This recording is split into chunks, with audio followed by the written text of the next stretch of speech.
அவங்க நடக்க எப்படி இருந்துச்சு, அவங்க வாழ்க்கை எப்படி இருந்துச்சு, அவங்க சாட்சி எப்படி இருந்துச்சு. ஹல்லேலூயா. உங்க விசுவாசம், நீங்க சொன்னா நான் இயேசுவை ரொம்ப நேசிக்கிறேங்க, ஆண்டவர் தான் எனக்கு ஃபர்ஸ்ட் அப்படின்னு சொன்னா இயேசுவுக்கு பிடிச்ச வாழ்க்கை வாழுங்க. நான் ஆண்டவருக்காக நான் எழும்பணும்னு நினைச்சீங்கன்னா ஆண்டவருக்கு பிடிச்ச வாழ்க்கையை வாழுங்க. உங்க வாழ்க்கையை மாத்துங்க. இயேசுப்பா ரொம்ப வருத்தப்படுவாரு, ஆண்டவர் ரொம்ப வருத்தப்படுவாரு. ஹல்லேலூயா.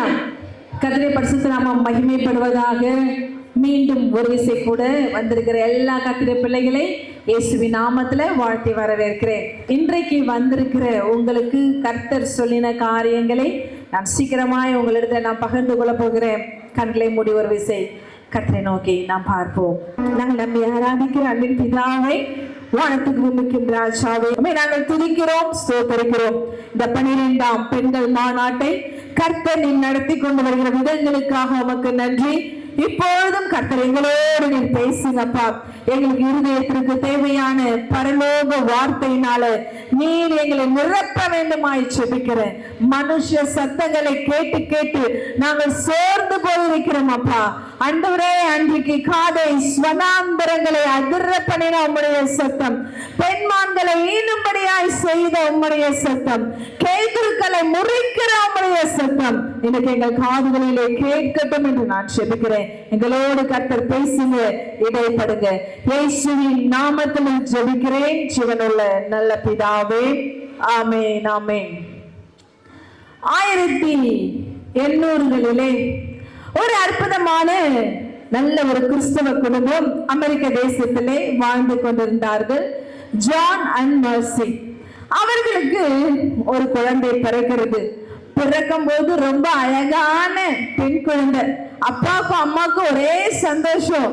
அவ்வளவு ஆசையா வளர்க்கும் போது கிட்டத்தட்ட அந்த குழந்தைக்கு 8 மாதம் இருக்கும்போது கண்ணுல ஏதோ ஒரு இன்ஃபெக்ஷன், கண் வலி மாதிரி வந்து குழந்தைக்கு ரொம்ப கஷ்டம் கொடுத்து காய்ச்சல் வந்துட்டே இருந்தது. லோக்கல்ல இருக்கிற ஒரு டாக்டர் அவங்க அணுகி இருக்கிறாங்க. அந்த 18ஆம் நூற்றாண்டில பெருசா ஒன்றும் சின்ன சின்ன பட்டணங்களிலே மருத்துவ வசதிகள் இல்லாத காரணத்தினால லோக்கல்ல இருந்த ஒரு டாக்டர் வந்து அந்த குழந்தைக்கு கண் சிகிச்சை கொடுக்கும் பொழுது தவறுதலா ஏதோ பண்ணி அந்த பிள்ளைக்கு முழுவதுமாய் கண் பார்வை இல்லாமல் போய்விட்டது. எவ்வளவோ மருத்துவர்களை அணுகி பார்த்தார்கள், என்னென்னவோ செய்து பார்த்தார்கள். அந்த பெண் குழந்தைக்கு கண் பார்வை தெரியவே இல்லை, மீண்டும் வரவே இல்லை. தாயும் தகப்பனும் உடைந்து போனார்கள். என்ன செய்வதுன்னே தெரியல. அந்த பிள்ளைக்கு யூனிஸ் என்று சொல்கிற ஒரு அற்புதமான ஒரு பாட்டி. அந்த கிராண்ட்மா எப்ப பார்த்தாலும் அந்த சின்ன குழந்தை ஜேனுக்கு எப்பவும் ஆண்டவருடைய வார்த்தையை, அந்த யூனிஸ் கிராண்ட்மா எப்பவும் அந்த குழந்தைக்கு ஆண்டவருடைய கதைகள், வசனங்கள் என்று சொல்லி கொடுத்து கொண்டே இருப்பாங்க. அந்த பிள்ளை நிறைய வசனங்களை மனப்பாடம் பண்ண ஆரம்பித்தாள். அவளுக்கு நிறைய ஞாபக சக்தியை ஆண்டவர் கொடுத்தார். அவங்க அப்படியே நிறைய வசனங்கள், ஏகப்பட்ட புதிய ஏற்பாட்டுல பல புக்ஸ் அந்த ஜேனுக்கு மனப்பாடமா தெரியுமா. நிறைய சங்கீதங்கள், நீதிமொழிகள் என்று சொல்லி புத்தகமாய் அந்த குழந்தை மனப்பாடம் பண்ண ஆரம்பிச்சது. எல்லாவற்றையும் அப்படியே சொல்லி கொடுத்துட்டு இருக்காங்க. அந்த பிள்ளைக்கு எப்படி ஆகிலும் கல்வியை சொல்லி கொடுக்க வேண்டும் என்று பிரயாசப்பட்ட பொழுது எங்குமே அதற்கான நல்ல வசதி இல்லை. சோ நியூயார்க் பட்டணத்திற்கு கொண்டு போக வேண்டும் என்று யோசித்த பொழுது நியூயார்க் இருக்கிற யூனிவர்சிட்டியில பிளைண்ட் பீப்புளுக்கான ஒரு பாடசாலையை அவர்கள் ஆரம்பித்தார்கள். அப்பொழுது இந்த சின்ன ஜேனை அந்த அம்மா கூட்டிக் கொண்டு அவளை அந்த இடத்திற்கு கொண்டு போகிறாங்க. அப்பொழுது கிட்டத்தட்ட ஜேனுக்கு 15 வயசு. அந்த இடத்துல போய் அவள் படிக்க ஆரம்பிக்கிறாள், ஆர்வமாய் கற்றுக்கொள்ள ஆரம்பிக்கிறாள். அவளால மற்ற பிள்ளைகளை போல கற்றுக்கொள்ள முடியலனாலும் பிரயாசப்பட்டு எல்லாமே கற்றுக்கொண்டு அவள் அந்த முறைகளை எல்லாம் படிக்க ஆரம்பிக்கிறாள்.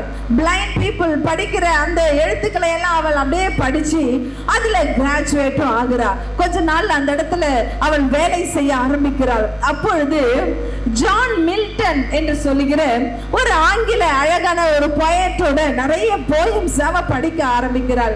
அந்த ஜான் மில்டன் இந்த ஜேன் மாதிரி அவருக்கும் 2 கண்ணும் தெரியாத ஒரு பிளைண்ட் மேன். அவருடைய அந்த காரியங்கள் எல்லாம் படிக்க படிக்க ஜேனுக்கு ரொம்ப சந்தோஷமா இருக்குது. நானும் இவரை போல எழும்புவேன்னு சொல்லி ஒரு முறை ஜேன் உட்கார்ந்து அவளுடைய போயம்ஸ், பாடல்களை, கவிதைகள் எல்லாம் எழுத ஆரம்பித்தாள். எழுதும் போது அவர் சொன்னா, ஒருவேளை கடவுள் வந்து நின்று ஜேன் இன்னைக்கு நான் உன் கண்களை திருப்பி கொடுத்துறேன் அப்படின்னு சொன்னா நான் நோ சொல்லுவேன், வேணான்னு சொல்லுவேன். ஏன்னா அந்த கண்களை வச்சு உலகத்தை பார்த்து இங்க இருக்கிற அழகான மரச்செடி கொடிகள் அல்லது வானம், மனிதர்கள் நாம் பார்க்கிற ஏதாச்சும் என்ன அட்ராக்ட் பண்ணி இன்றைக்கு நான் இயேசுவை நேசிக்கிறது போல ஒருவேளை பார்வை வந்துட்டா என்னால நேசிக்க முடியாம போயிட்டா எப்படி? அதனால நான் பார்வையே எனக்கு வேண்டாம்னு சொல்லுவேன். எனக்கு என் இயேசு தான் வேணும், இயேசுவனுடைய அன்பு மட்டுமே எனக்கு போதும், சாகிற வரையில் நான் இப்படியே இருப்பேன் என்று சொல்லி ஆண்டவருக்காக அநேக பாடல்களை, அநேக போயம்களை இந்த அழகான ஜேன் எழுதி கொண்டே இருந்தார். அவளுடைய நாட்கள் வளர வளர அநேக பாடல்களை இன்றைக்கு அமெரிக்க தேசத்துல இன்னைக்கு பாடுற பெரும்பாலான பாடல்களை எழுதிய ஆசிரியர் இந்த 2 கண்ணும் தெரியாம, வாழ்க்கையில நம்பிக்கை இல்லாம, வாழ்க்கையில நிறைய போராட்டங்களை, கஷ்டங்களை கடந்து வந்த இந்த ஃபேனி கிராஸ்பி என்று சொல்லுகிற இந்த குட்டி ஜேன் தான். பலமா கரங்களை தட்டி கர்த்தரின் நாமத்தை மகிமைப்படுத்த தேவஜனமே அவர்கள். ஆனால் நான் சொல்றேன், அதிக டயர்ட் ஆகிறது யாருன்னு சொன்னா பெண்கள் தான். ஹல்லேலூயா, ஹல்லேலூயா. பேசுற நானா இருந்தாலும், கேட்கிற நீங்களா இருந்தாலும், நம்முடைய வாழ்க்கையில அனுதினமும் நாம் கடந்து வருகிற காரியங்கள், அனுதினமும் நாம் மேற்கொள்கிற காரியங்கள், நம்மை சுற்றி இருக்கிற சூழ்நிலைகள், நாம் எதிர்கொள்ளுகிற மனிதர்கள், நம்ம ஒவ்வொரு நாளும் ஃபேஸ் பண்ற ஒவ்வொரு சேலஞ்சஸ் எல்லாரையும் டயர்டாக்கி கொண்டிருக்கிறது. ஹல்லேலூயா. அது எப்படி ஆண்டவர் பிள்ளைங்களுக்கு எப்படி டயர்டு வரலாம்? கண்டிப்பா டயர்டு வரும். ஆமென். ஆண்டவராகிய இயேசு கிறிஸ்து அவர் சொன்னார், நானே ஜீவாப்பம், நான் உலகத்திற்கு ஒளியா இருக்கிறேன், நான் தான் கனி தருகிற திராட்சை செடி, நானே நல்ல மேய்ப்பன். ஆண்டவர் எல்லாவற்றையும் சொல்லிட்டு சொல்றாரு, I am also tired. ஆமென். சமாரியாவுக்கு போற வழியில இருக்கிற அந்த வெள்ளில, அந்த கிணற்றில உட்காரும் போது அவர் களைத்து போய் உட்கார்ந்திருந்தார். ஆமென். வேத வசனம் சொல்லுகிறது, ஏன் அவர் களைத்து போனார்? அந்த நாட்களிலே சமாரியர்களுக்கும் யூதர்களுக்கும் நல்ல உறவு இல்லாததுனால எப்ப பார்த்தாலும் பிரச்சனை, எப்ப பார்த்தாலும் போராட்டம், அவர்கள் இவர்களை கீழானவர்களாய் பார்த்து கொண்டிருந்தாங்க. ஏதோ ஒரு களைப்போட இயேசு கிறிஸ்து உட்கார்ந்திருந்தார். ஆமென். ஆண்டவரால செய்ய முடியாத காரியம் ஒன்றுமே இல்லை. 5 அப்பம் 2 மீன் 5000 பேருக்கு கொடுக்க முடியும். மரித்து 4 நாள் நாரை போன லாசருவை உயிரோட எழுப்ப அவரால் முடியும். குஷ்ட ரோகிகளுக்கு சுகம் கொடுக்க அவரால் முடியும். 12 வருடம் பெரும்பாலுள்ள ஸ்திரீயை சுகத்தோட பலத்தோட விசுவாசம் ரட்சித்தது என்று சொல்லி அனுப்ப அவரால் தெரியும். ஆண்டவரால முடியாத காரியம் என்பது ஒன்றுமே இல்லை. ஆனால் இயேசு டயர்ட் ஆனார். ஹல்லேலூயா. ஆண்டவர் களைத்து போயிருந்தார். ஹல்லேலூயா. தேவஜனமே, இன்னைக்கு ஒருவேளை நீங்க இந்த இடத்துல நான் ரொம்ப டயர்டா இருக்கேன், இந்த விஷயத்தை நினைச்சு நான் டயர்ட் ஆயிட்டேன், இந்த காரியத்தை போராடி நான் டயர்ட் ஆயிட்டேன், இந்த காரியங்களை எப்படியாச்சும் முடிக்கணும்னு சொல்லி பிரயாசப்பட்டு நான் டயர்ட் ஆயிட்டேன், இன்னைக்கு நீங்க வந்திருந்தீங்கன்னா இன்னைக்கு கர்த்தர் உங்களை பார்த்து சொல்லுகிறார், வருத்தப்பட்டு பாரம் சுமக்கிறவங்களே நீங்க எல்லாரும் என்னிடத்துல வாருங்க, நான் உங்களுக்கு இளைப்பாறுதல் தருகிறேன். பலமா கரங்களை தட்டி. நிறைய ஆண்கள் சொல்லுவாங்க, நீ என்ன பண்ற வீட்டுல? சும்மா தானே இருக்க, நான் போய் இவ்வளோ உழைச்சிட்டு வரேன், நீ சும்மா தான் இருக்க. ஆனா எந்த பெண்ணும் வீட்டில் சும்மா இல்லை. காலையில எழுந்து தூங்குற வரைய அவங்க ஓடிக்கிட்டே இருக்காங்க. நிறைய வேலைகளை செய்து கொண்டிருக்கிறாங்க. இன்னைக்கு அநேகர் அவங்க பண்ற வேலைகளை வேல்யூ பண்றதே இல்லை, அதற்கு ஒரு முக்கியத்துவம் கொடுக்கறது இல்லை. என்ன டயர்டு, வீட்டில் இருக்கிறவங்களுக்கு என்ன டயர்டு, சும்மா உட்கார்ந்து இருக்கிறவங்களுக்கு என்ன டயர்டு இல்லை. இன்னைக்கு உடல் அளவிலும் மன அளவிலும் அநேக பெண்கள் இன்னைக்கு சோர்ந்து போயிருக்காங்க. உலகத்தின் ஜனங்கள், வசனம் சொல்லுது, மனுஷன் முகத்தை பார்க்கிறான், கர்த்தரோ இருதயத்தை பார்க்கிறார். அவங்க முகத்தை பார்த்தா நல்லா ஃப்ரெஷ்ஷா இருக்கிறீங்க, ஆளை பார்த்தா நல்லா ஸ்ட்ராங்கா இருக்கிறீங்க. உங்களுக்கு என்ன டயர்டு, உங்களுக்கு என்ன களைப்பு இல்லை. ஆண்டவர் சொன்னார், நான் உன் இருதயத்தை பார்க்கிறேன், நான் உன் இருதயத்தை பார்க்கிறேன். நீங்க முடியாத வியாதி, சொஸ்தப்படுத்த முடியாத பிரச்சனைகள், தீர்க்க முடியாத கடன், நான் எப்படி இந்த விஷயத்தை மாற்றுவேன்? ஏதோ ஒரு காரியங்கள் யோசித்து யோசித்து யோசித்து டயர்டாயிட்டே இருக்கிறோம். இன்னைக்கு ஆண்டவர் சொல்றாரு, நீங்க எல்லாம் என்னிடத்துல வந்து உங்களுடைய எல்லா பாரங்களை என்னிடத்துல கொடுங்க, நான் உங்களுக்கு இளைப்பாறுதல் தருவேன். ஹல்லேலூயா, ஹல்லேலூயா. நிறைய பேர் சொல்லுவாங்க, இந்த பிள்ளைங்க எல்லாம் ஸ்கூலுக்கு போயிட்டாங்கன்னா எனக்கு கொஞ்சம் ரெஸ்ட் கிடைக்கும், அல்லது சண்டே வந்துச்சுன்னா கொஞ்சம் ரெஸ்ட். அந்த கொஞ்சம் ரெஸ்ட்ன்றது ஒவ்வொரு பெண்களுக்கும் ரொம்ப முக்கியமான ஒரு காரியம். ரெஸ்ட் எடுக்க நேரமே இல்லை. ஆனா ஏசப்பா மட்டும்தான் சொல்றாரு, என்கிட்ட வாங்க, நான் உங்களுக்கு இளைப்பாறுதல் தருவேன், எப்பொழுதும் நீங்க ரெஸ்ட் எடுத்துட்டே இருக்கலாம். ஹல்லேலூயா. சாப்பிடலாம், தூங்கலாம், ஜாலியா சுத்தலாம், நீங்க ஹாப்பியா இருக்கலாம். இவங்க கஷ்டத்தெல்லாம் நான் சுமக்கிறேன்னு ஒருத்தர் சொல்லி இருக்கிறார். ஹல்லேலூயா. தேவஜனமே, கர்த்தருடைய வார்த்தைகளை எப்பவும் கேட்டு போகிறவங்களா மாத்திரம் அல்ல, கேட்டு அப்படியே இந்த வார்த்தை எனக்கு தெரியும், இந்த வசனம் நான் எப்பயோ தியானிச்சிருக்கிறேன், இந்த வசனம் எனக்கு தெரியும், இப்படி போகிறவர்களா அல்ல. இன்னைக்கு இயேசுவின் நாமத்துல உங்களுக்கு சொல்றேன், அந்த இளைப்பாறுதலை சுதந்திக்கிறவர்களா நீங்க கடந்து போகணும். அல்லேலூயா. ரூத் புஸ்தகத்துல நம்ம வாசிக்கிறோம், நியாயாதிபதிகள் நியாயம் விசாரிக்கிற காலத்துல ஒரு பஞ்சம் வந்துச்சு. சோ ஒரு ஃபேமிலி இந்த பெத்லஹேம்ல இருந்து மோவாபுக்கு பஞ்சம் பிழைக்க போறாங்க. போகும்போது 4 பேர் போறாங்க, ஹாப்பியா போறாங்க. அங்க போனதும் அந்த 4 பேர் 6 பேர் ஆகுறாங்க, இன்னும் ஹாப்பியா இருக்குது. நல்ல வேலை, பஞ்சத்திலிருந்து நம்ம தப்பிச்சிட்டோம், நல்ல வேலை, கஷ்டத்திலிருந்து நம்ம தப்பிச்சிட்டோம்.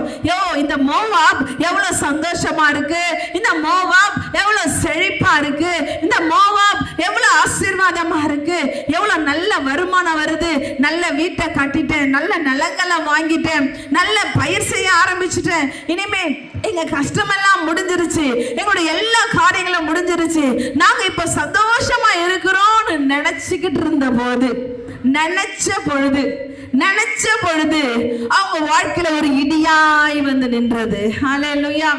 உங்க எல்லாருக்கும் தெரியும், நகோமியுடைய வாழ்க்கையில கணவனை இழக்கிறா, கொஞ்ச காலத்துல மூத்த மகனை இழக்கிறா, கொஞ்ச காலத்துல இளைய மகனையும் இழக்கிறாள். ஆமென். இன்னைக்கு சாட்சி சொன்ன மல்லிகா சிஸ்டர் சொல்றாங்க, நான் என் கணவனை இழந்தேன், என் குழந்தைய இழந்தேன், என் சுகத்தை இழந்தேன், என் வீட்டை இழந்தேன், என் உறவை இழந்தேன், என்னுடைய எல்லாவற்றையும் நான் இழந்துட்டேன், ஆனால் இயேசு என்னை நிரப்பி இருக்கிறார். நகோமியுடைய வாழ்க்கையில ஏகப்பட்ட பிரச்சனை, ஏகப்பட்ட போராட்டம். அவன் நினைக்கிறா, பஞ்சம் உழைக்க தானே நான் வந்தேன், எப்படியாச்சும் இங்க வாழ்ந்துடலாம் தானே நாங்க வந்தோம், எப்படியாச்சும் இந்த வாழ்க்கையை கொஞ்சம் மேம்படுத்திடலாம் தானே வந்தோம், இவ்வளவு ஆயிடுச்சு, என் வாழ்க்கையில இவ்வளவு பிரச்சனை. She became weary and tired. அவ வாழ்க்கையில சோர்வாயி ரொம்ப டயர்ட் ஆயிட்டா. இனி வேண்டாம், எனக்கு எந்த சொத்து சுகமும் வேண்டாம், எனக்கு எந்த வீடு வேண்டாம், எனக்கு எதுவுமே வேண்டாம். Let me go back to my people and die there. நான் என் ஜனங்களிடத்துல திரும்பி போய், நான் விட்டு வந்த பெத்லஹேமுக்கு திரும்பி போய் நான் அங்கே செத்து போக போறேன்னு நினைச்சு அவ கிளம்புறா. போகும்போது தன் மருமக்களுக்கு குட் பை சொல்றா. ஒருத்தி அவளோட வந்துட்டான், ஒருத்தி அவங்க அம்மா வீட்டுக்கு திரும்பி போயிட்டான். இப்போ நகோமி அவளுடைய இடத்திற்கு அவள் வரும்பொழுது ஜனங்கள் எல்லாரும் அவளை, ஹாய் நகோமி, உன்னை பார்த்து 10 வருஷம் ஆயிட்டு, ஹாய் நகோமி, உன்னை பார்த்து இவ்வளவு வருஷம் ஆயிட்டு, நல்லா இருக்கியா, வந்துட்டியா, எப்படி இருக்கேன்னு எல்லாரும் நகோமி நகோமின்னு கூப்பிடும் போது அந்த பேரே அவளுக்கு டார்ச்சரா இருக்கு, அந்த பேரே அவருக்கு எரிச்சலா இருக்கு, அந்த பேரே அவளுக்கு ரொம்ப ட்ரிகர் ஆகுது, கோபப்படுத்துது அவளை. நகோமின்னு சொன்னா ஸ்வீட்டின்னு அர்த்தமா. ஹல்லேலூயா. ஸ்வீட்டின்னு அர்த்தமா, என்னுடைய ஹனி அப்படின்னு அர்த்தமா, இனிப்பு தேனு அப்படின்னு அர்த்தம். அவன் சொல்றா, ஆண்டவர் எனக்கு கசப்ப கொடுத்திருக்கிறாரு, என்னை யாரும் ஸ்வீட்டின்னு கூப்பிடாதீங்க. I'm not sweet inside. என்ன ஸ்வீட்டின்னு கூப்பிடாதீங்க. எனக்கு ஸ்வீட் எல்லாம் இல்லை, எனக்கு சந்தோஷம் எல்லாம் இல்லை, நான் ரொம்ப கசப்பா இருக்கேன். என்ன பாவக்கான்னா கூப்பிடுங்க, என்ன கசப்புன்னு கூப்பிடுங்க, என்ன மாறான்னு கூப்பிடுங்க, ஆனா நகோமின்னு மட்டும் கூப்பிடாதீங்க. ஹல்லேலூயா. She even got tired of her name. அவ பேர்லயே அவ டயர்ட் ஆயிட்டா. ஹல்லேலூயா. இன்னைக்கு அப்படி யாராச்சும் வந்திருக்கிறீங்களா? எனக்கு பேரே ஆரோக்கியம், ஆனா எனக்கு எப்ப பார்த்தாலும் ஒரே சிக்கா இருக்கு. என் பேரே ஜாய்ஸ், கிளாட், சந்தோஷம், ஆனா எப்ப பார்த்தாலும் எனக்கு ஒரே பிரச்சனையா இருக்கு. எனக்கு நல்ல நல்ல பேர் இருக்கு, ஆனா என் பேருக்கும் என் வாழ்க்கைக்கும் சம்பந்தமே இல்லை. இன்னைக்கு அப்பேற்பட்ட நிலைகளை நீங்க வந்திருக்கிறீங்கன்னா ஆண்டவர் இன்னைக்கு உங்களை பார்த்து சொல்றாரு, I am going to give you a rest. நான் உங்களுக்கு இளைப்பாறுதல் தரப்போறேன். அவ நினைச்சிட்டா, நகோமி நினைச்சிட்டா, my life is over. நகோமி நினைச்சிட்டா, இனிமே என் வாழ்க்கையில சந்தோஷம் கிடையாது, everything got over, எல்லாமே முடிஞ்சிட்டு, இனி எதுவுமே இல்லை. சாவுக்காக அவ வெயிட் பண்றா, சாவுக்காக அவ வெயிட் பண்றா. எனக்கு சாவு என்ன தேடி வரும், எனக்கு நான் என் மக்களோட புதைக்கப்படுவேன், இப்படி அவ யோசித்து கொண்டு இருக்கும் பொழுது ஆண்டவர் அவருடைய வாழ்க்கையில தேவன் கடந்து வந்தார். ஹல்லேலூயா, ஹல்லேலூயா. அவன் நம்பிக்கை இல்லாம இருக்கா, அவளுடைய வாழ்க்கையில ஒரு துளி நம்பிக்கை கூட இல்லை. ஆனா நம்பிக்கை நாயகனான ஆண்டவர் நகோமியுடைய வாழ்க்கையில வந்து அவளுடைய மருமகளை கர்த்தர் ஆசீர்வதிக்கிறார். ஒண்ணுமே இல்லாம பிச்சைக்காரங்க மாதிரி வந்திருக்கிறாங்க அந்த ஊர்ல, பரதேசி மாதிரி வந்திருக்கிறாங்க அந்த ஊர்ல. எந்த ஒரு நிலத்துல, எந்த ஒரு தோட்டத்துல அவ விடுபட்டு போனத பொறக்க போனாலும் அந்த தோட்டத்துல, அந்த நிலத்துக்கு சொந்தக்காரியாய் தேவன் அவரை மாற்றினார். ஹல்லேலூயா. சொத்து சுகங்களை கொடுத்தது மாத்திரமல்ல, நல்ல வாழ்க்கையை கொடுத்தது மாத்திரமல்ல. நகோமி சொல்றான், இனிமே எனக்கு பிள்ளையே இருக்காது, என் கணவன் செத்துட்டான், என்னுடைய பிள்ளைகள் மரிச்சிட்டாங்க, நானும் வயது சென்றவளாய் மாறி போயிட்டேன், இனிமே என் வாழ்க்கையில எனக்கு நல்லது எதுவுமே கிடையாது, எனக்குன்னு எதுவுமே கிடையாது. ஆனால் ஆண்டவர் ரூத்துக்கு ஒரு பிள்ளையை கொடுத்து, வசனம் சொல்லுது, ஊரார் எல்லாம் நகோமிக்கு ஒரு பிள்ளையை கர்த்தர் கொடுத்தார் என்று சொல்லி அவனை வாழ்த்தினார்களாம். கரங்களை தட்டி கர்த்தரை மகிமைப்படுத்த தேவஜனமே. அது சாதாரணப்பட்ட பிள்ளை இல்ல, அதனுடைய வயிற்றில தான் ஈசாய் பிறக்கிறாரு. அந்த ஓபேத்துடைய வயிற்றில தான் ஈசாய் பிறக்கிறாரு. ஈசாயுடைய வயிற்றில தான் தாவீது ராஜா பிறக்கிறாரு. தாவீது ராஜாவுடைய வம்சாவழியில தான் ஆண்டவராகிய இயேசு கிறிஸ்து பிறக்கிறாரு. ஹல்லேலூயா. இப்போ நகோமி யாரு? இப்போ நகோமி யாருன்னு கேட்டா, அவ கசப்பு கிடையாது, அவ மாறா கிடையாது, அவ நொறுக்கப்பட்டவ கிடையாது, அவ ஃபெயிலியர் கிடையாது, இனிமே அவ ஒரு தோற்று போனவள் கிடையாது, இனிமே அவ ஒரு அன்லக்கி கிடையாது. நிறைய பேர் சொல்றாங்க, நீ வராத, நீ வந்தாலே எல்லாமே கெட்டதாவே நடக்குது, நீ ஒரு அன்லக்கி பர்சன், என் வீட்டுக்கு நீ வராத. நிறைய பேர் சொல்றாங்களா? கர்த்தர் அந்த வாழ்க்கையை அப்படியே மாற்றி இனிமே இயேசு கிறிஸ்து யார் வழியில பிறந்தாருன்னு கேட்டா, நகோமி தான் இயேசு கிறிஸ்துனுடைய பெரிய பாட்டின்னு சொல்ற அளவுக்கு ஒரு ஆசீர்வாதத்தை தேவன் கொடுத்தார். கரங்களை தட்டி கர்த்தரை மகிமைப்படுத்த தேவஜனமே. அவளுக்குள்ள ஒரு கில்ட் இருந்துச்சு, ஒரு குற்ற உணர்வு இருந்துச்சு. என்ன குற்ற உணர்வுனா, இந்த பெத்லகேம்னு சொன்னா அப்பத்தின் வீடு, அந்த இடத்துல பஞ்சம் வரும்பொழுது மோவாபுக்கு போயிட்டா, அந்நிய தேசம் விக்கிரக ஆராதனை இடத்துக்கு அவ போயிட்டா. அதனாலதான் என் வாழ்க்கையில இவ்வளவு பிரச்சனையோ, அதனாலதான் என் வாழ்க்கையில இத்தனை இழப்போ, அதனாலதான் என் வாழ்க்கையில இத்தனை கசப்போ. தேவஜனமே, பிசாசுக்கு இடம் கொடாதிருங்கள். ஹல்லேலூயா. நீங்களும் நானும் செய்யற தப்புக்கு தகுந்த அல்லது குற்றங்களுக்கு தகுந்துதான் ஆண்டவர் நம்மளை ஆசீர்வதிக்கணும்னு இருந்தா, இங்க பேசுற நானா இருந்தாலும் கேட்கிற நீங்களா இருந்தாலும் ஒரு துளி ஆசீர்வாதத்தை கூட நம்மளால பெற்றுக்கொள்ள முடியாது, ஒரு துளி இன்பத்தை கூட நம்ம வாழ்க்கையில அனுபவிக்க முடியாது. ஆண்டவராகிய இயேசுனுடைய கல்வாரியின் ரத்தம் சகல பாவங்களை நீக்கி நம்ம சுத்திகரிக்கிறது. அவருடைய அநாதி சிநேகம், சிலுவையில அவர் காட்டின அந்த அன்பு இன்றைக்கு அவருடைய பிள்ளைகளை நம்ம எல்லாரையும் அணைச்சு வச்சிருக்கிறது. அவரை அப்பா பிதாவே என்று கூப்பிடுகிற கொடுத்திருக்கிற புத்திர சுவிகாரத்தின் ஆவியை கொடுத்திருக்கிறது.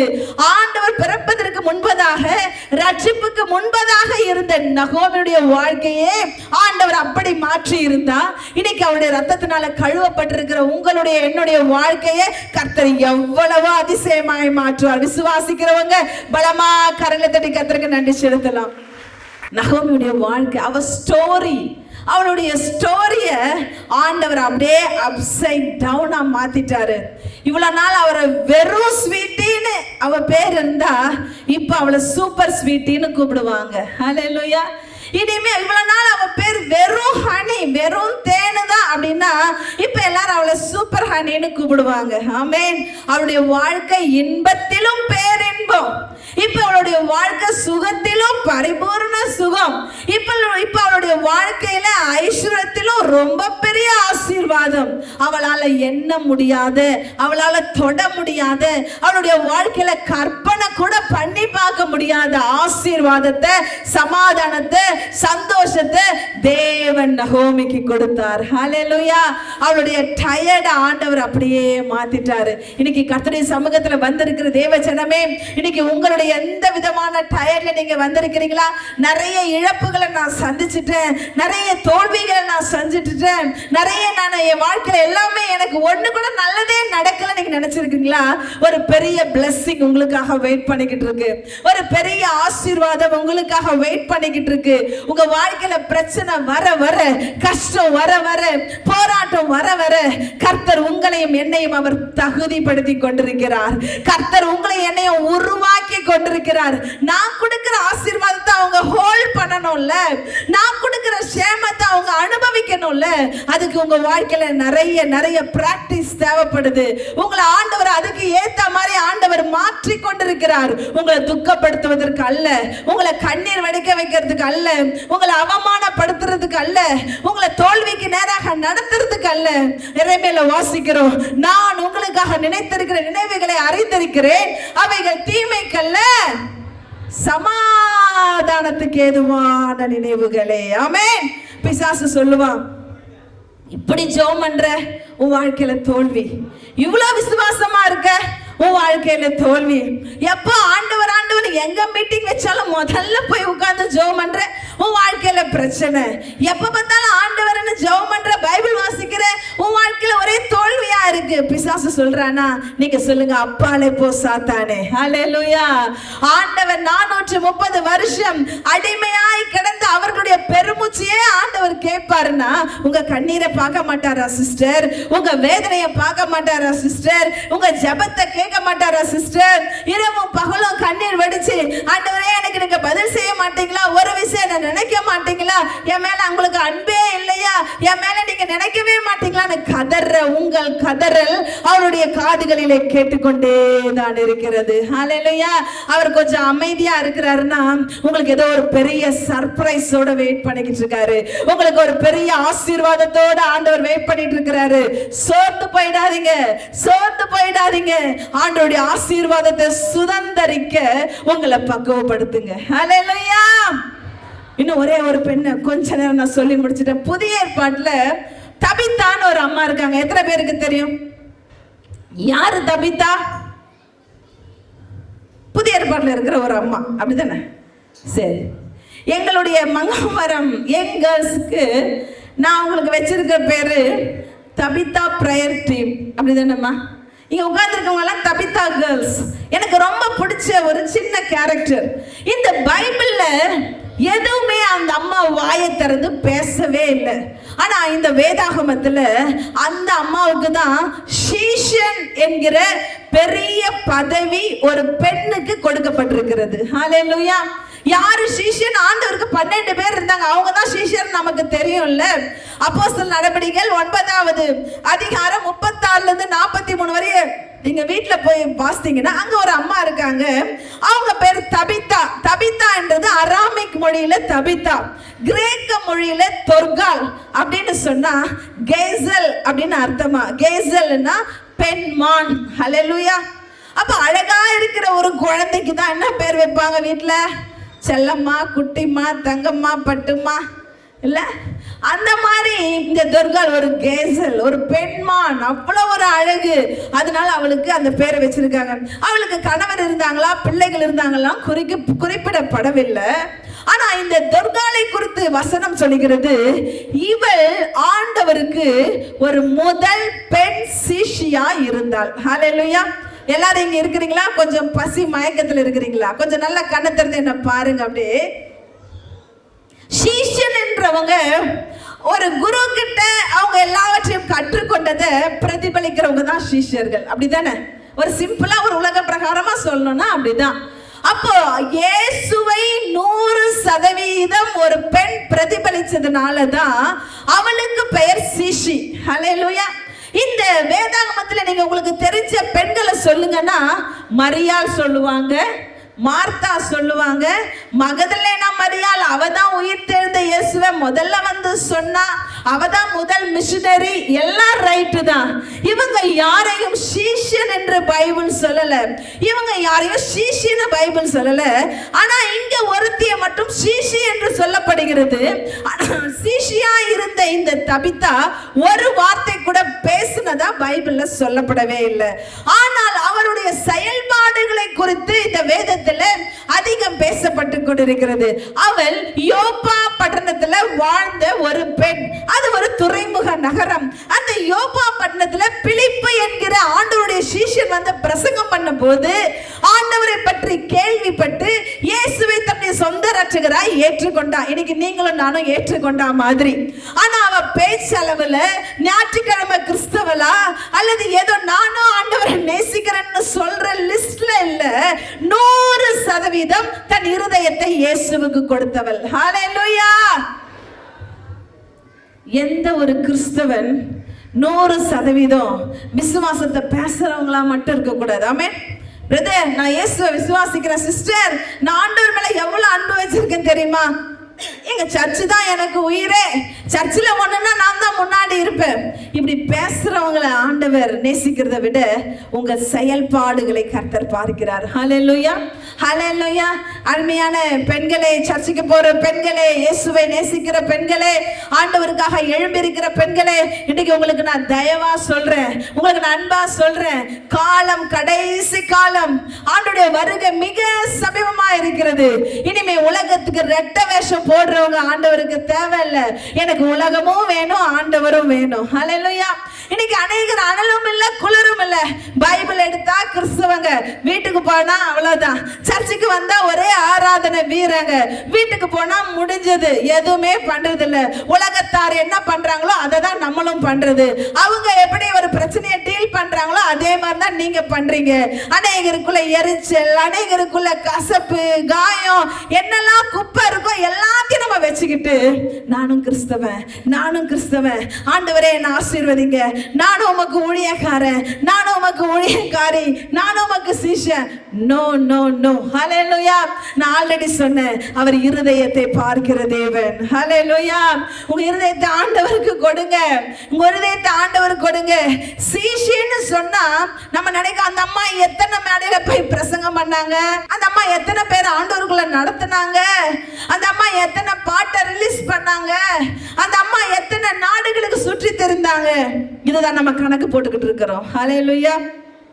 அவங்க நடக்க எப்படி இருந்துச்சு, அவங்க வாழ்க்கை எப்படி இருந்துச்சு, அவங்க சாட்சி எப்படி இருந்துச்சு. ஹல்லேலூயா. இன்னைக்கு அநேகர் பரிசுத்தாவியை நாங்க பெற்றுக்கொண்டோம்னு சொல்லிட்டு எவ்வளவோ காரியங்களை நம்ம சொல்றோம், இதெல்லாம் இருந்தா பரிசுத்தாவி என்கிட்ட இருக்குது. ஆனா பைபிள் நமக்கு சொல்ற ஒரே காரியம்னா, பரிசுத்தாவியானவர் உங்களிடத்துல வரும்போது நீங்க பலனடைந்து யூதாவிலும் சமாரியாவிலும் உலகத்தின் கடைசி வரையில, சொல்லுங்க சத்தமா சொல்லுங்க, எனக்கு சாட்சிகளா இருப்பீங்க. உங்களுக்கு நல்ல சாட்சி உங்க இடத்துல இருக்கா? உங்க கிராமத்துல, நீங்க வாழ்ற இடத்துல ஆண்டவருக்கு உங்களுக்கு நல்ல சாட்சி இருக்கா? மக்கள் உங்களை குறித்து என்ன சொல்றாங்க சிஸ்டர்? மற்றவங்க உங்களை குறித்து என்ன சொல்றாங்க? சபைக்கு வர வேற சிஸ்டர்ஸ் உங்களை பத்தி என்ன சொல்றாங்க? ஓ, அவளா சர்ச்சுக்கு வந்தாதான் இப்படி, வெளியே போனா அப்படி. நோ, பரிசுத்த ஆவி உங்களிடத்துல இருந்தா சாட்சி உள்ள வாழ்க்கை, பக்தி வைராக்கியம் உள்ள வாழ்க்கை. என்ன நடந்தாலும் எது வந்தாலும் இயேசுவுக்காக நான் எழும்புவேன், இயேசுவுக்காக நான் வாழ்வேன்னு அசைக்க முடியாத ஒரு வாழ்க்கை. அல்லேலூயா. சரி, இந்த தபித்தா வாழ்ந்த யோப்பா பட்டணத்துல பெரிய கிறிஸ்தவங்க இல்ல. ஆனா ஒரு நாள் இந்த தபித்தா சிக்காயிட்டாங்க, செத்து போயிட்டாங்க. என்னன்னாங்க? செத்து போயிட்டாங்க. இப்ப அவளை சுற்றி ஜனங்கள் எல்லாம் அழுது கொண்டிருக்கிறாங்க. பக்கத்துல ஒரு ஊர்ல நம்ம பேதுரு இருக்காரு. இவங்க உடனே ஓடி ஆள் அனுப்பி, ஐயா இங்க கொஞ்சம் வாங்க, இந்த யோப்பா பட்டணத்துல இருந்து இந்த அம்மா செத்து போயிட்டாங்க, நீங்க வேகமா வாங்க. பேதுரு அந்த இடத்துல வந்த பொழுது அவருக்கு ஒரு பெரிய சர்ப்ரைஸ் காத்திருந்தது. அவருக்கு ஒரு பெரிய ஒரு அதிர்ச்சி காத்திருந்தது. என்னன்னா, அந்த வீட்டுல ஒரு அம்மா செத்து படுத்திருக்கிறாங்க. சுற்றி நூற்றுக்கணக்கான பெண்கள். ஹல்லேலூயா. நூற்றுக்கணக்கான பெண்கள் கைகளில கொஞ்சம் ட்ரெஸ் வச்சிருக்காங்க, பேக்ல கொஞ்சம் ட்ரெஸ் வச்சிருக்காங்க. அவங்க வந்து சொல்றாங்க, ஐயா இந்த தபித்தா அம்மா உயிரோடு இருக்கும் போது அவங்க எனக்கு தைச்சு கொடுத்த சாரி, அவங்க தைச்சு கொடுத்த பிளவுஸ், அவங்க பண்ணி கொடுத்த ட்ரெஸ், அவங்க இது எல்லாத்தையும் வித்து எங்களுக்கு ஹெல்ப் பண்ணாங்க ஐயா. அவங்களால தான் நாங்க வாழ்ந்தோம். இப்ப இந்த அம்மா செத்துட்டாங்களே, இனி நாங்க வாழ்வோமான்னு தெரியல, இனி நாங்க இருப்போமான்னு தெரியல, இனி எங்க வாழ்க்கை என்னாமோ தெரியல என்ற அளவுக்கு இந்த ஜனங்கள் அழுது புலம்பினார்கள். ஹல்லேலூயா. பேதுரு பார்க்கிறாரு, என்னடா இது, செத்தவங்களுக்காக அழலாம், ஆனா இந்த அம்மா இப்ப அழுறவங்க எல்லாம் அவங்க வீட்டிலே ஒரு சாவு நடந்த மாதிரி அழுதுட்டு இருக்காங்களே. ஹல்லேலூயா. வீட்டார் அழல, சுற்றி இருந்த பெண்கள் அழுது கொண்டிருக்கிறாங்க. வீட்டார் அழுததை பத்தி பைபிள் சொல்லல, நூற்றுக்கணக்கான பெண்கள். அப்போ அவங்களை எல்லாம் வெளியே அனுப்பிட்டு பேதுரு அந்த வீட்டுக்குள்ள போய் அந்த அம்மா பார்த்து சொல்றார், தபித்தால் எழுந்துரு. ஹல்லேலூயா. அந்த வார்த்தையை கேட்ட உடனே மரித்து போயிருந்த தபித்தால் உயிரோடு எழுந்தாளா. ஹல்லேலூயா. ஹல்லேலூயா. அவளை உயிருள்ளவளாய் கொண்டு வந்து பேதுரு ஜனங்கள் இடத்துல கொடுத்தாங்க. அவங்க எல்லாம் சந்தோஷமா இருந்தாங்களாம். அந்த அதிகாரம் முடியறதுக்குள்ள வசனம் சொல்லுது, இந்த சம்பவம் யோப்பா பட்டணம் முழுவதுமாய் பரவினது, அநேகர் இயேசுவை விசுவாசித்தார்கள். பலமா கரங்க தட்டி. ஒரு பெண்ணுடைய நற்குணம், ஒரு பெண்ணுடைய சாட்சி உள்ள வாழ்க்கை, ஒரு பெண்ணுடைய ஆண்டவருக்கு பிரியமான ஒரு வாழ்க்கை இருந்ததால அவங்க பிரசங்கம் பண்ணல, பாட்டு பாடல, சர்ச்சுக்கு வாங்கன்னு கூப்பிடல. அவங்க வாழ்க்கையில செய்த நற்கிரியைகள் நிமித்தமாய், நல்ல குணத்தின் நிமித்தமாய் தேசத்துல அநேகர் இயேசுவுக்குள்ள வந்தார்களாம். ஹல்லேலூயா.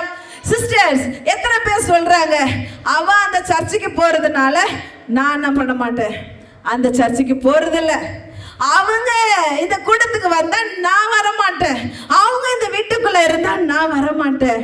நோ நோ, உங்க வாழ்க்கையை மாத்துங்க, உங்க வாழ்க்கையை மாத்துங்க. ஏசப்பா ரொம்ப வருத்தப்படுவாரு, ஆண்டவர் ரொம்ப வருத்தப்படுவாரு. உங்களுக்காக ஜீவனையே கொடுத்த ஒரு தேவன், கடைசி சொட்டு ரத்த வரையில உங்களுக்காக கொடுத்த தேவன், உங்க வாழ்க்கை மாறணும்னு அவர் எதிர்பார்க்கிறார். ஹல்லேலூயா. ஆண்டவருக்காக எழுப்புகிற எழுப்புதல் பெண்களே, இந்த 12ஆம் எழுப்புதல் பெண்கள் மாநாட்டிற்கு வந்திருக்கிற அருமையான விசுவாசிகளே, இந்த கும்மிடிப்பூண்டி பட்டணத்தை சுற்றி இருக்கிற தேவ ஜனமே, உங்களுக்கு அன்பா சொல்றேன், உங்க சாட்சியை காத்துக் கொள்ளுங்கள். ஹல்லேலூயா. நற்கிரியைகளை செய்யுங்க. கஷ்டமா இருக்கு, பிராக்டிஸ் பண்ணுங்க. ரொம்ப என்னால முடியல, கொஞ்சம் கொஞ்சமா பிராக்டிஸ் பண்ணுங்க. உங்க வாழ்க்கையை மாத்துங்க. இயேசு உங்களை அதிகமா நம்புறாரு. ஆமென். ஆண்டவர் சொன்னார், நான் ஜீவன் உள்ள தேவன் என்பதற்கு நீங்க தான் சாட்சி. ஆமென். இயேசு நல்லவருங்க, வல்லவருங்க, அவர் தாங்க வழி பரலோகத்துக்கு. இந்த மாதிரி பேச்சு வேணாமா, நீ தாமா என் சாட்சி. ஹல்லேலூயா. உன்னை பார்க்கிறவங்க சொல்லு, ஓ இவங்க வணங்குற ஆண்டவர் தான் உண்மையான தெய்வம், இவங்க வாழ்க்கை இப்படி இருக்குங்க, இவங்க நடக்க இப்படி இருக்குங்க, இவங்க பேச்சு இப்படி இருக்குங்க, இவங்க பார்வை இப்படி இருக்குதுங்க. உங்க வாழ்க்கை மாறணும் சிஸ்டர். ஏதோ நீங்க ஆசீர்வாதமா இருங்க இப்படி அப்படி சொல்லிட்டு போக நான் வரல. உங்க வாழ்க்கையை மாற்றிக் கொள்ளுங்கள். ஹல்லேலூயா. ஹalleluya. உங்க சுற்றி இருக்கிற ஜனங்கள் ரட்சிக்கப்படணும்னா சிஸ்டர் ராத்திரி எல்லாம் நான் ஜெபம் பண்ணிட்டு இருந்தேன், இவங்களுக்காக 21 நாள் நான் ஃபாஸ்டிங் இருந்தேன், 45 நாள் நான் சாப்பிடாம இருந்தேன். ஹalleluya. நீங்க கண்டிப்பா 10 kg ரெடியூஸ் ஆவீங்க, எந்த மாற்றமே அதுல இல்ல. ஆனா எழுப்புதல் வராது சிஸ்டர். ஆனா அங்க எழுப்புதல் இருக்காது. உங்க வாழ்க்கை மாறினாதான் ஜனங்கள் ரட்சிக்கப்படுவாங்க. உங்க வாழ்க்கை மாறினாதான் ஜனங்கள் ரட்சிக்கப்படுவாங்க. நீங்க டயர்டா இருந்தீங்கன்னா நகோமியை நினைச்சுக்கோங்க. ஹல்லேலூயா. உங்க வாழ்க்கையில நீங்க ஆசீர்வாதம் பெறணும், இன்னும் பெரிய ஒரு ஆத்தும ஆதாயம் நடக்கணும், என்னால அநேகர் இயேசுவின் அன்புக்குள்ள வரணும், நானும் ஆண்டவருக்கு ஏதாச்சும் ஊழியம் செய்யணும், நான் செத்தாலும் ஒரு 10 பேர் 20 பேர் கூடி நின்று ஆண்டவர் நாமத்தை மகிமைப்படுத்தணும்னு நினைச்சீங்கன்னா இந்த தபித்தாளை நினைத்துக் கொள்ளுங்கள். முதல் பெண் சீஷி. அது மாதிரி அப்போஸ்தலர்களால முதலாவது உயிரோடு எழுப்பப்பட்டவளும் இவள் தான். இவளுடைய வாழ்க்கையினால ஒரு தேசம், ஒரு பட்டணம் மாற்றப்பட்டது. ஹல்லேலூயா. ஒரு பட்டணம் மாற்றப்பட்டது. வார்த்தையால அல்ல, செயலினால. உங்க விசுவாசம், நீங்க சொன்னா நான் இயேசுவை ரொம்ப நேசிக்கிறேங்க, ஆண்டவர் தான் எனக்கு ஃபர்ஸ்ட் அப்படின்னு சொன்னா இயேசுவுக்கு பிடிச்ச வாழ்க்கை வாழுங்க. நான் ஆண்டவருக்காக நான் எழும்பணும்னு நினைச்சீங்கன்னா ஆண்டவருக்கு பிடிச்ச வாழ்க்கையை வாழுங்க. கர்த்தர் உங்களை ஆசீர்வதித்து ஆண்டவருடைய சமூகத்துல இவங்க அவங்க எல்லாம் கிடையாது, இந்த டைனா சிஸ்டர் தான் கர்த்தர் பயன்படுத்துவார் அப்படியெல்லாம் கிடையாது. யாரெல்லாம் ஆண்டவர் வேணும்னு உங்களை விட்டு கொடுக்குறீங்களோ, சின்னவன் ஆனாலும் பெரியவங்க ஆனாலும் பலன் உள்ளவன் ஆனாலும் பலன் அற்றவங்களானாலும் யாரா இருந்தாலும் கர்த்தர் எடுத்து பயன்படுத்துவார். ஹல்லேலூயா, ஹல்லேலூயா. நீங்க ஸ்ட்ராங்கா இருக்கணும், நீங்க லவுடா இருக்கணும், நீங்க அழகா இருக்கணும், நீங்க இப்படி பேசணும், உங்க தமிழ் இப்படி இருக்கணும், உங்க இங்கிலீஷ் இப்படி இருக்கணும், அதெல்லாம் இல்ல. ஆண்டவர் கையில நீங்க ஒரு இசை கருவியா இருந்தா போதும். அதுல என்ன மியூசிக் பண்ணணும்னு அவருக்கு தெரியும். ஆண்டவர் கையில நீங்க ஒரு எம்டி, ஒண்ணுமே இல்லாத வெறும் பாத்திரமா இருந்தா போதும். அந்த பாத்திரத்துல பிரியாணி போடணுமா, குருமா போடணுமா, குலாப் ஜாம் போடணுமா அவருக்கு தெரியும், அவர் போடுவாரு. நீங்களா இருங்க, விசுவாசம் உள்ளவர்களா இருங்க. மாற்றிக்க முடியாத, விட முடியாத காரியங்களை ஏசப்பா கிட்ட சொல்லுங்க. ஏசப்பா உமக்கு பிரியமா வாழ நான் விரும்புறேன், என் மனசுக்குள்ள இதெல்லாம் இருக்கு, தூக்கி போடுங்க, என்னை சுத்தம் படுத்துங்க, இருதயத்தை சுத்தம் படுத்துங்க. நீங்க கேளுங்க, கர்த்தர் உங்களுக்கு உதவி செய்வார். ஹல்லேலூயா. உங்களை பார்க்கிறவங்க நீங்க அப்படி இப்படின்னு சொல்றதை விட இந்த அம்மா ஆண்டவருடைய சீஷன், இந்த அம்மா உண்மையாவே ஆண்டவருடைய பிள்ளை, இவங்க அந்த தபித்தா மாதிரி ஒரு பெரிய ஆண்டவருக்கு விசுவாசம் உள்ள பிள்ளைன்னு உங்களை பார்த்து சொல்ற மாதிரி உங்க வாழ்க்கை மாறுங்க. உங்க நல்ல நடத்தையினால, உங்க நல்ல நடத்தையினால அநேக ஆயிரங்களை இயேசுவுக்கு சொந்தமாக்குவோம். ஹல்லேலூயா, ஹல்லேலூயா. நம்ம எல்லாரும் எழுந்திருப்போம், நாம் ஜெபிக்க போகிறோம். என்ன கொண்டு நீங்க ஏதாச்சும் செய்யுங்கப்பா, என்ன கொண்டு நீங்க ஏதாச்சும் செய்யுங்கப்பா, என்ன கொண்டு ஏதாச்சும் நீங்க செய்யுங்கப்பா. நான் விட்டு கொடுக்குறீங்களா? விட்டு கொடுங்க சிஸ்டர்ஸ், ப்ளீஸ் உங்களை விட்டு கொடுங்க. என் வாழ்க்கைய மாத்துங்கப்பா. நான் பெயரளவுல ஒரு ஊழியக்காரியாகவோ, பெயரளவுல ஒரு கிறிஸ்தவனோ, பெயரளவுல அப்படி இல்லப்பா. என் வாழ்க்கை ஆண்டவரே இந்த தபித்தால போல அநேகருக்கு சாட்சியா இருக்கணும். இன்னைக்கு ஒருவேளை நகோமிய போல டயர்டா வந்திருக்கிறீங்களா? இன்னைக்கு உங்க டயர்ட்னஸ் எல்லாம் மாத்தி கசப்புன்ற உங்க வாழ்க்கைய சூப்பர் ஸ்வீட்டா கர்த்தர் மாத்தி அனுப்புறாரு. சூப்பர் ஸ்வீட்டா கர்த்தர் மாத்தி அனுப்புறாரு. அப்பாவை பிடிச்சுக்கோங்க, அப்பாவை பிடிச்சுக்கோங்க. அவர் இல்லாம வேற வழி இல்ல, அவர் இல்லாம வேற வழி இல்ல சிஸ்டர். இயேசு இல்லாம வேற வழி இல்ல, இயேசு இல்லாம வேற இடம் இல்ல. அவர் மட்டும்தான், அவர் மட்டும்தான் நமக்கு எல்லாமே. அவர் இல்லைன்னா நம்மளால வாழ முடியாது. ஒப்பு கொடுக்கலாமா? ஆண்டவரே நான் வாழ்ந்தாலும் செத்தாலும் உமக்காக நான் வாழணும் பயணம் ஒப்பு கொடுக்கிறேன்னு சொல்றீங்களா? என்ன பயன்படுத்துங்க. ஒரு சாட்சி உள்ள வாழ்க்கையை எனக்கு கொடுங்கப்பா. அநேகருக்கு வெளிச்சமுள்ள வாழ்க்கையை எனக்கு கொடுங்கப்பா. ஆண்டவரே நான் பேசாமலே அநேகர் உங்க அன்புக்குள்ள வர்ற மாதிரி என் வாழ்க்கை நீங்க மாற்றுங்க. உமக்கு சீஷியாய் வாழ நான் விரும்புகிறேன், உமக்கு ஒரு சீஷியாய் வாழ நான் விரும்புகிறேன். ஒப்பு கொடுங்க சிஸ்டர். இன்னைக்கு அப்பா உங்களை பயன்படுத்துறாரு, இன்னைக்கு அப்பா உங்களை பயன்படுத்துகிறாரு. நீங்க ஒப்பு கொடுங்க, ஒப்பு கொடுங்க. ஆண்டவரே உடைய பரிசுத்தாவியான இடத்துல கொடுங்கப்பா. நான் போகிற இடமெல்லாம் உமக்கு பிரியமா வாழணும்ப்பா. நீங்க என்ன காரியம் செஞ்சாலும் யோசிங்க. ஏசப்பா இதுல சந்தோஷப்படுவாரா? ஏசப்பா இதுல ஏற்றுக்கொள்வாரா? கர்த்தருடைய நாமம் இதுல மகிமைப்படுமான்னு யோசிங்க சிஸ்டர்ஸ். கர்த்தர் உங்களை பயன்படுத்துவார். கர்த்தர் உங்களை ஆசீர்வதிப்பார். அன்பின் பிதாவே, நன்றியோடு துதிக்கிறோம். தங்களை தாழ்த்தி ஒப்பு கொடுக்கிற பிள்ளைகள் ஒவ்வொருவரையும் கர்த்தர் தனித்தனியாய் பேர் பேராய் நீர் தொட்டு ஆசீர்வதிங்க. பிள்ளைகளை கர்த்தர் நீர் மேன்மைப்படுத்த வேண்டுமாய் ஜெபிக்கிறேன். அவங்க இழந்த சமாதானம், இழந்த நிம்மதி எல்லாவற்றையும் பல மடங்கு தேவன் நீர் திரும்ப கொடுக்க வேண்டுமாய் ஜெபிக்கிறப்பா. பிள்ளைகள் ஒவ்வொருவரையும் அக்கினி ஜுவாலைகளால் பயன்படுத்துங்கப்பா. இருக்கிற இடங்களிலே ஒரு கலங்கரை விளக்கம் போல இந்த பிள்ளைகளை நீங்க பயன்படுத்துங்கப்பா. இன்னைக்கு ஆசையோடு கர்த்தருடைய சமூகத்துல காத்திருக்கிற இந்த பிள்ளைகள் வெட்கப்பட்டு போகாதபடிக்கு நகோமியின் ஆசீர்வாதங்களை கர்த்தர் நீர் கொடுக்க வேண்டுமாய் ஜெபிக்கிறேன். நீர் கொடுத்த இந்த உலக வாழ்க்கையில கர்த்தருக்காக உண்மையாய் ஓடி மறிக்க, ஆண்டவரே லக்கை நோக்கி ஓட, ஜீவ கிரீடத்தை பெற்றுக்கொள்ளத்தக்கதாய் ஓட எங்கள் ஒவ்வொருவரையும் கர்த்தர் வைராக்கியப்படுத்துங்க. இயேசுவின் நாமத்தில் ஜெபிக்கிறேன் நல்ல பிதாவே.